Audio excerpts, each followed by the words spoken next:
Hey, I'm Ken Block. And this is Drew Copeland. We're from the band Sister Hazel. You're watching The Heartbeat, and we're about to shine a light on all the good stuff. See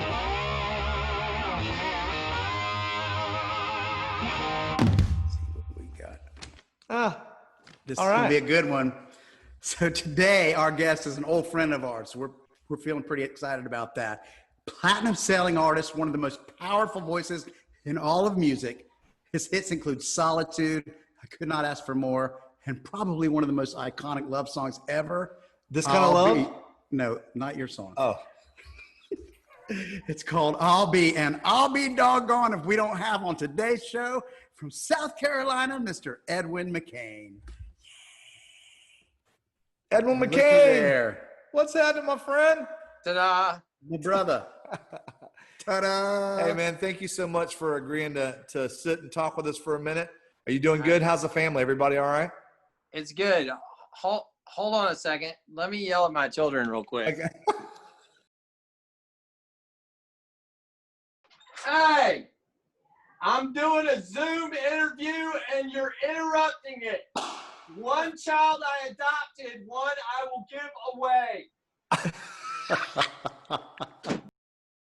Oh, man. There's nothing that a parent in America can't relate to today about that conversation.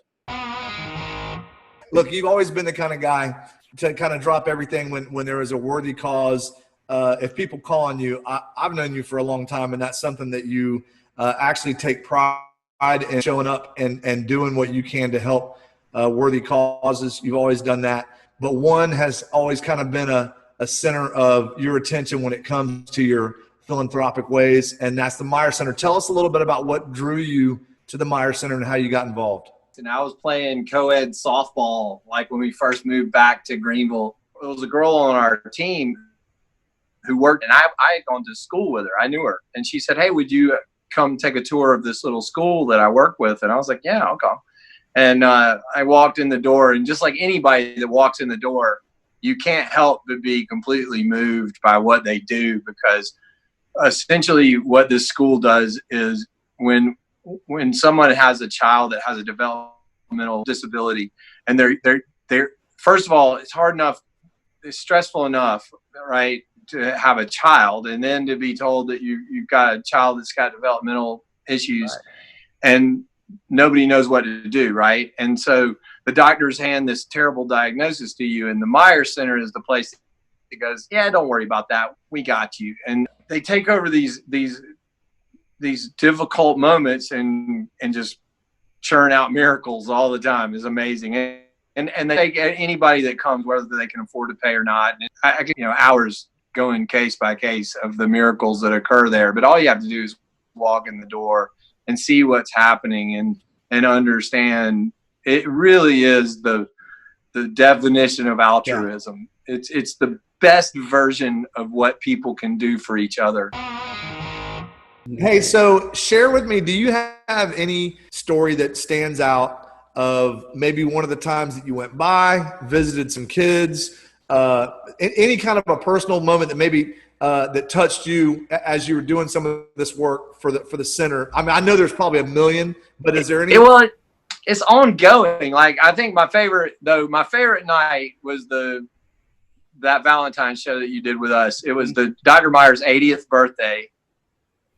One of the students at the Meijer Center is a little girl named Allie. And when Allie was born, the doctors told her parents, listen, she's never going to be able to play or communicate with you in any meaningful way. And she's never going to be able to really participate in life.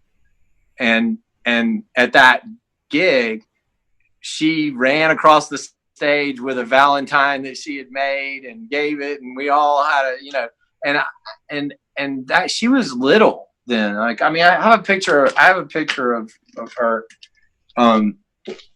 when we were a long time ago. That's Allie. Yeah. Oh, wow. Okay. And she was at my birthday party the other day. She's 22 now. Wow. And she works at a bank in Greenville now as a greeter. And it's not like you can put your finger on one moment. Is you become involved and ingrained in these kids' lives, and they become members of society when at their birth they weren't projected to be that, and now they are. And it's and that whole picture is a room full of people that have gone on to do greater things, you know. And that's it. It's hard to put your finger on one. So Edwin, anybody that wants to get involved with the Meijer Center, is there a place they can go? What's happening with that? Yeah, you can just go to the MeijerCenter.org and check them out. Their videos there. They have a Facebook page too. Watch a video. I dare you. You'll want to be involved once you see it. We're still kind of in the throes of the coronavirus pandemic. We don't know what's going on. We don't know what's coming next. But you've been working every week doing a concert series and raising money for some folks. Tell us about that.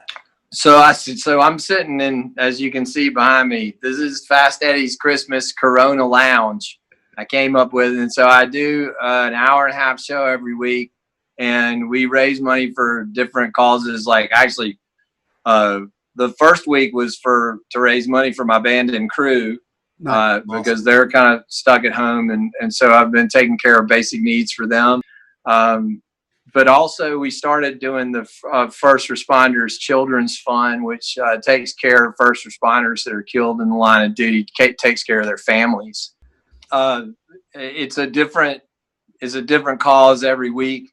And the great thing about your thing that you're doing on Monday nights is, and I've had people talk to me about it, and they're like, man, Edwin is so funny when he puts on this act and all this. I'm like, dude, that ain't an act. Like everything he's doing, that's the way Edwin is. And like I've watched a few times. And I've thought about kind of chiming in and giving you a hard time. But like I've seen you have to get up and get on to the kids and like right in the middle of your stuff. And dude, I think it's awesome, man.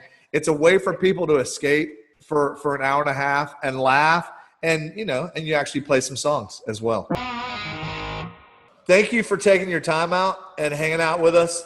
Hopefully we're going to be crossing paths on the road sooner than later. Guys, thanks so much for having me. I'll see you soon.